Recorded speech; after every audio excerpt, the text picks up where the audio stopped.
participants, all the learned participants participating in the 7 days long national workshop from different parts of the country. So we are very fortunate that Professor Gautam Chakma sir is with us for this session. Before his presentation, I would like to request Dr. Gargi Pukon, Assistant Coordinator of the 7 day long National Workshop Organizing Committee, to initiate the session and introduce our honorable speaker, sir. Thank you. Thank you. Good afternoon and namaskar to all. I welcome you all to the 12th session of this week-long workshop on human rights education issues and challenges in Northeast India, and my first session with you. Hope all are enjoying our sessions, acquiring knowledge, giving your observations, and enjoying a lot.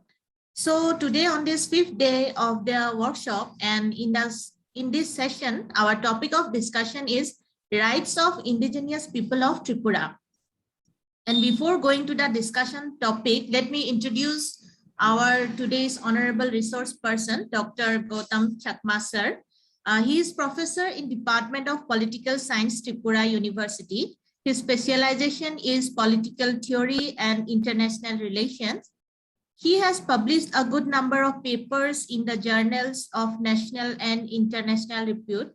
He is one of the editorial board member in Journal of Northeast India Studies. He is the president of Northeast India Political Science Association, where our organizing secretary, Dr. Dept, is also holding the post of joint secretary. And very fortunate to say that Chakma sir is also one of the PhD examiner of our organizing secretary, Dr. Das. And so I, on behalf of organizing committee, welcome Dr. Chakma sir to this 12th session on this workshop. And now the session is yours, sir. Thank you. Okay. Thank you very much. And let me first thank the Center for Ethnic Studies and Research, which is actually basically run by Deepon, my very good relationship with him. And I also thank all the organizers of this webinar seminar. And since I belong to Tripura, I can share a lot of things about the rights of the indigenous people, their situation, and the challenges they're facing at this moment. In social science, we actually start with antinomies. Scientific discourse actually begins with antinomies. For example, if we look at the rights of the indigenous people, we also see that they are endangered. So when they are endangered, and there comes out some sort of discussion that what about their rights? If their rights are given, why not they are actually protected? The problem here in Tripura is a lot of problems are there about the survival of the indigenous people. Tripura has about 19 tribal groups, in which we have the Burmas majority, Chakmas and Moks, Jamatias, and so on. But all these groups also have different social stratum.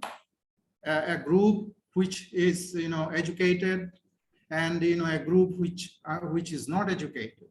So if we see this, we see that the rights of indigenous people are in local areas, are in interior places. The other day I was traveling into certain tribal tribal areas, in which I've seen they have a lot of problems, and in fact they do not know their rights. The problem is that they do not know their rights, let alone enjoying the rights. So therefore there is a gap understanding their own rights and the rights which which our constitution has given to them. In fact, it is also otherwise.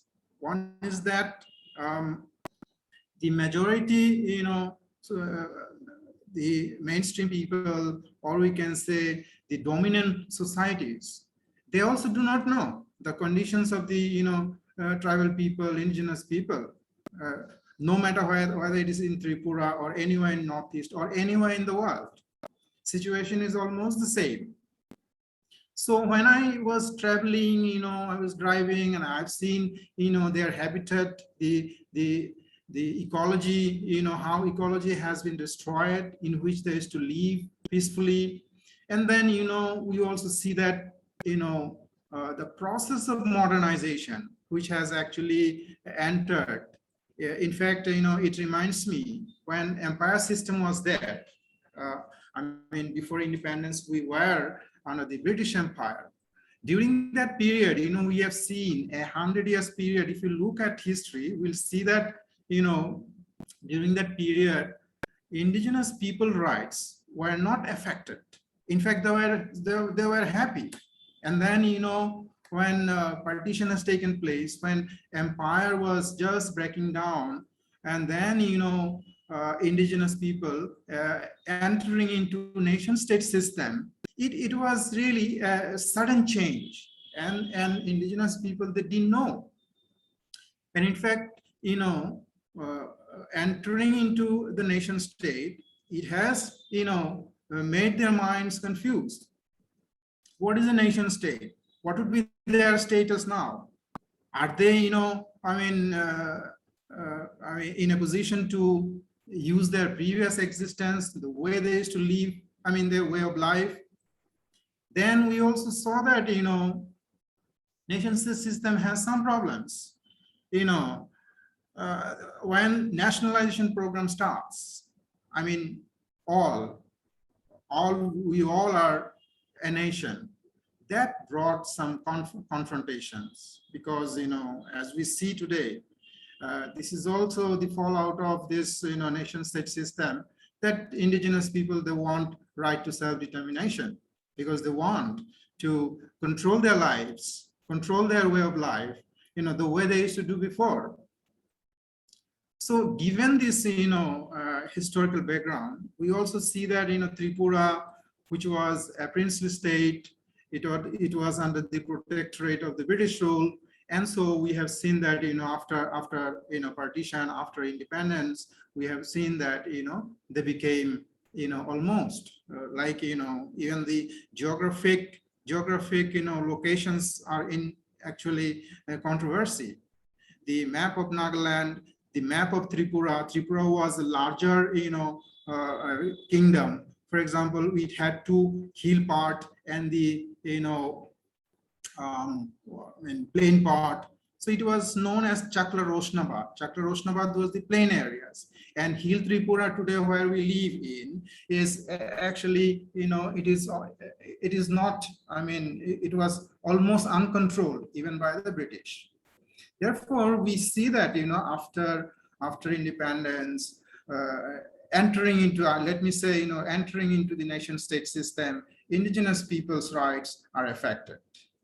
I would like to mention here two things, right to their, ecosystem environment, ecological environment, and also their right to education. There are two things. One is that, we also talk about, ecofeminism.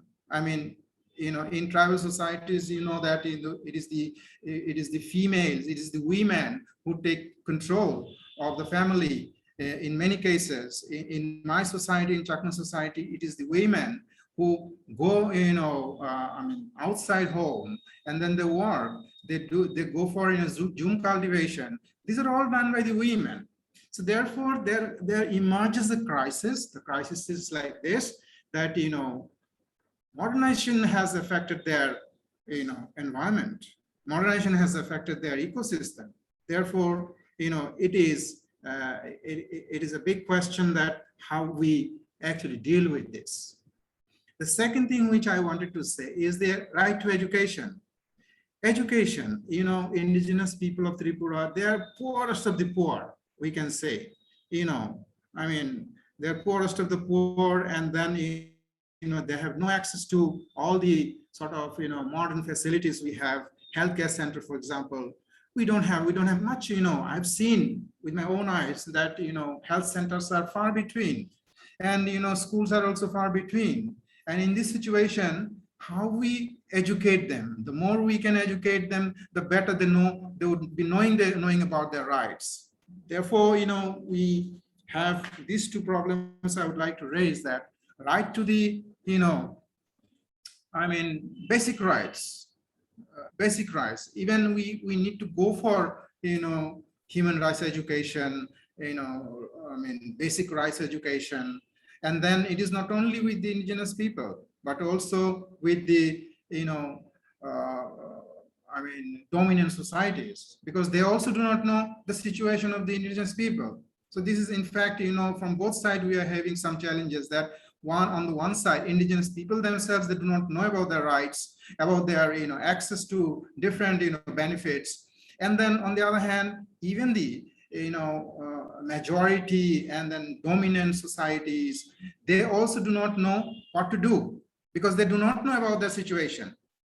So education on the rights of the indigenous people should be both for the indigenous people themselves, and on the other side also the dominant societies themselves. Therefore, I say that situation is actually worsening. It is not actually improving. Modernization has not actually improved their life, way of life, and they have not actually educated. And then there are other things like access to healthcare centers, access to their own system of living. Therefore, I would like to suggest that this kind of seminar, I've been examining some rights of the tribal people in Northeast India. For example, I have examined one research paper, which is known as eco-feminism, and the case is with the missing community.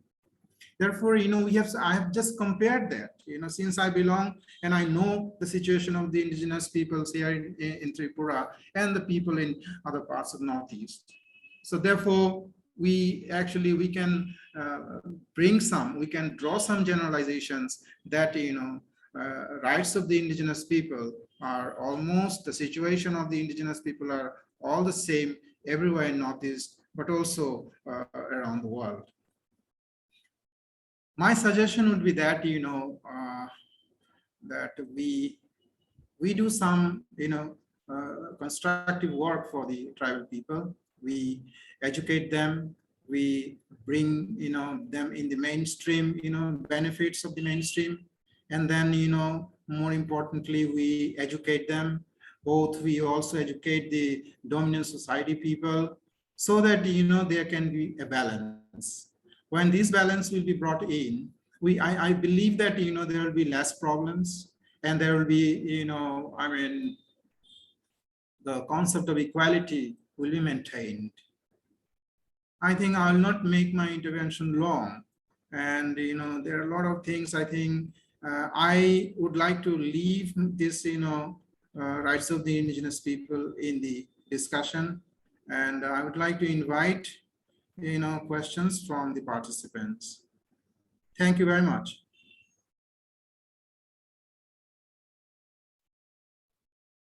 Session is open for interaction. Participants